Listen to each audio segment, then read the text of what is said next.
இல்லை, இப்போ ஒரு விஷயம் நீங்க தெரிஞ்சுக்கணும். மொத்தம் கிட்டத்தட்ட சென்னை, திருவள்ளூர், காஞ்சிபுரம், செங்கல்பட்டு இந்த மாவட்டங்கள் கடுமையாக பாதிக்கப்பட்டிருக்கு. மக்களை சந்திக்க வேண்டும் அந்த குழு. அப்பதான் அந்த குழு கிட்ட மக்கள் ஒரு சந்திச்சு தங்களுடைய குறைகள் சொல்ல முடியும். சந்திச்சு குறைகள் சொல்வது மூலமா தான் அப்போ என்ன ஆகுன்னா பொதுவா நிதி அதிகமாக கொடுப்பாங்க. அது சந்திச்சு குறைகள் சொன்னா அவர்கள் ஒரு வெட்ட வெளிச்சமா நம்மளை எக்ஸ்போஸ் பண்ணிடுவாங்க. இன்னொன்னு சொல்றாங்க, அதாவது பொதுவா மத்திய குழு வந்ததுன்னா அவங்க ஆய்வு அறிக்கை கொடுத்துட்டு போயிடுவாங்க. ஆனா இந்த தடவை விசேஷமா இன்னைக்கு வெள்ள நிவாரண தடுப்பு நடவடிக்கைகள், வெள்ள நடவடிக்கைலாம், இந்த மழைக்கால இந்த போர்க்கால நடவடிக்கைலாம் சிறப்பாக செயல்பட்டதுன்னு சொல்றாங்கன்னா அங்கதான் சந்தேகம் இருக்கு. ஏன்னா ஒரு பிஜேபியோட பாத்தீங்கன்னா பிஜேபி எங்கேயாவது ஒரு கல ஆய்வுல எங்கேயாவது இருந்தாங்களா சொல்லுங்க. நீங்க அங்கங்க பாக்கணும்.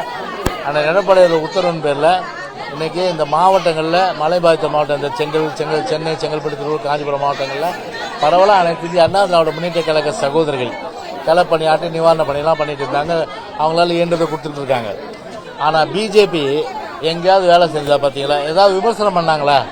இந்த ஆட்சியை விமர்சனம் செய்யலையே. அப்ப விமர்சனம் செய்யலன்றது என்ன தெரியுது? ஒரு பலத்த சந்தேகம். அப்ப ஒரு அண்டர்ஸ்டாண்டிங், ஒரு புரிதல் பிஜேபிக்கும் திமுகவுக்கும். அதான் சொல்றேன், புரிதல்லாம் ரகசிய உறவு. அது வெளிப்படையா தெரியுது. அதனால மத்தியில் இருக்கிறவங்க சொல்லாம மாநில குழு இந்த வார்த்தையை வாய் உதிர்த்து இருக்க மாட்டாங்க. ஆனா மத்தியில் இருக்கிறவங்க சொல்லிதான் இந்த மாதிரி வெள்ள நடவடிக்கை சிறப்பாக செயல்பட்டு தமிழக அரசு சொல்றாங்கன்னா அப்ப யாருடைய வாய்ஸ் இது? சென்ட்ரல் கவர்மெண்ட் வாய்ஸை இவங்க பிரதிபலிச்சிருக்காங்க.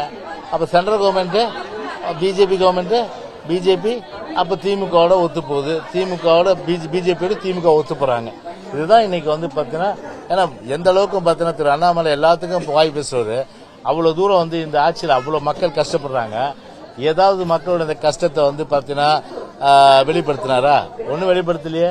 சும்மா வாய் முடியா இருக்காங்க, அவ்வளவுதான் பிஜேபி. அப்ப என்ன, இப்போ இந்த ஆட்சிக்கு ஒத்து ஊதி ஒரு ரகசிய உறவு திமுக வச்சுக்கிற அளவுக்கு தான் இன்னைக்கு நாட்டு மக்கள்லாம், இன்னைக்கு தமிழ்நாட்டு மக்கள் நினைக்கிறாங்க.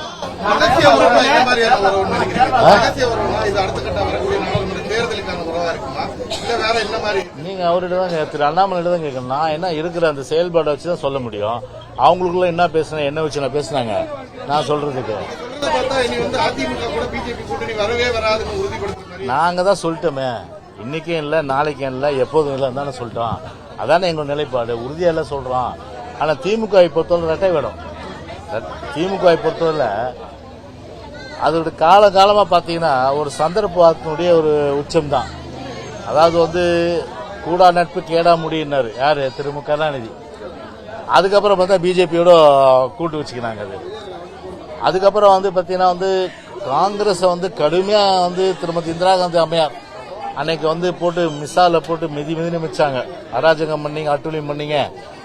உங்க ஆட்சியில யாரு திரு மு கருணாநிதி ஆட்சியில எல்லாரும் உள்ள தூக்கி போட்டு கடுமையா நடவடிக்கை எடுத்தாங்க. அதனுடைய வெளிப்பாடு கோவப்பட்டு அவரு திரு மு கருணாநிதி தான் சொன்னாரு, இந்திரா காந்தி தமிழ்நாட்டுக்கு வந்தா கருப்பு கொடி காட்டுவோம், இந்திரா காந்தி வந்தா விடமாட்டோம்னு சொல்லி மதுரையில கல்லு எல்லாம் வீசி ரத்தம்லாம் திருமதி இந்திரா காந்தி அம்மையாருக்கு அந்த ரத்தத்தை பத்தி என்ன திரு கருணாநிதி அன்னைக்கு விமர்சனம் பண்ணான்றதெல்லாம் வரலாறு. அதுக்குள்ள நான் போக விரும்பல. அப்படிப்பட்ட ஒரு அரக்கி, கொடுமைக்காரி, அதே போன்று ஒரு அராஜக சர்வாதிகாரி, ஒரு ஜனநாயகத்தை குழி தோண்டி போச்சவெல்லாம் விமர்சனம் பண்ணிட்டு அதுக்கப்புறம் எலெக்ஷன் வருது. நேருவின் மகளே வருக, நிலையான ஆட்சி தருக அப்படின்னு அப்படியே உள்டா பல்டி அடிச்சு காங்கிரஸ் வரவேற்கிறாங்க. அப்போ இதுல என்ன தெரியுது? எங்களை பொறுத்தவரை 5 வருஷம் நாங்க சொல்லியா பிஜேபி கவர்மெண்ட்ல இல்ல, எந்த டிபார்ட்மெண்ட் வச்சு ஒரு 98 எலெக்ஷன் நடந்து வாஜ்பாய் கவர்மெண்ட் அன்னைக்கு ஆதரவு கொடுத்தாமா. அன்னைக்கு பொறுத்தவரை காவிரி நதி நீர் விடலன்னு சொன்ன உடனே 205 டிஎம்சி தண்ணீர் விடல, நீங்க வாபஸ் வாங்க சொல்லி வாபஸ் வாங்கினாங்க. ஒரே வருஷம் தான் 99 எலெக்ஷன் வந்தது. டக்குன்னு போய் பிடிச்சிக்கினாங்க. 99 கூட திரு கருணாநிதி ஒரு மாநாட்டில் பேசுறாரு, எக்காரணத்தை கொண்டு நாங்கள் வந்து பார்த்தீங்கன்னா இனிமேல் பிஜேபியோட மதவாத சக்திகளோட கூட்டணி இல்லைன்னு சொல்லிட்டு அதே ஆண்டில் பிஜேபியோட போய் கூட்டு வச்சுக்கிறாரு. நாங்கள் வந்து தேவையில்லை இன்னும். அதே போல் அம்மா வந்து அந்த முடிவு எடுத்தாங்க, இனி எக்காலத்தோட உறவு இல்லைன்னு. ஒரு மாநிலத்தோட நலன் அடிப்படையில் ஒரு பிஜேபியோட உறவு வச்சோம். இப்போ தேவையில்லை அப்படின்னு ஒரு முடிவு எடுத்தாச்சு கட்சியை பொறுத்தவரை. அது இப்போ இல்லை, நாளைக்கும் சரி, எப்போதும் சரி, என் சட்டமன்ற தேர்தலுக்கு கூட சரி, 2026லும் சரி, இந்த நிலை தான் தொடரும். செய்திகளை உடனுக்குடனும் துல்லியமாகவும் தெரிந்து கொள்ள சப்ஸ்கிரைப் பண்ணுங்க.